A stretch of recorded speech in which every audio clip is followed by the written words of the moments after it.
यही फॉल्ट एक और भी आता है गाड़ी में, ये भी मैं आपको बता दूं आपको कि सुबह जब गाड़ी स्टार्ट करते हैं आवाज़ नहीं आएगी, लेकिन वो बोलते हैं जैसे हम गियर लगाते हैं क्लच दबाए हो तो गाड़ी चल रही होती है।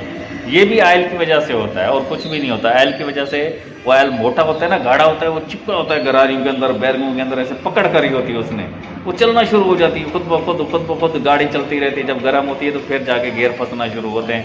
ये भी आता है फॉल्ट। अब तीसरा फॉल्ट सर्दियों में क्या आएगा, सुबह स्टार्टिंग लंबी होगी गाड़ियों की, ठीक है। अब स्टार्टिंग लंबी क्यों होती है, किस वजह से होती है, ये भी बड़े बहुत बहुत बहुत पॉइंट है, वो इंशाल्लाह मैं आपको अगली वीडियो में बताऊंगा। या अक्सर गाड़ियों के अंदर कार्बोरेटर वाली जो गाड़ियाँ हैं उनके अंदर पानी आ जाता है, सर्दियों में उनके अंदर पानी आ जाता है कार्बोरेटर के अंदर। एयर फिल्टर जो एयर क्लीनर होता है ना, उसके अंदर सारा पानी पानी पानी की नमी होती है। वो क्यों आती है, किस वजह से आती है, वो मैंने वीडियो में बता दी है। कल इंशाल्लाह जो वीडियो बनाऊंगा ना, वो मैं आपको बताऊंगा कि अब सर्दियों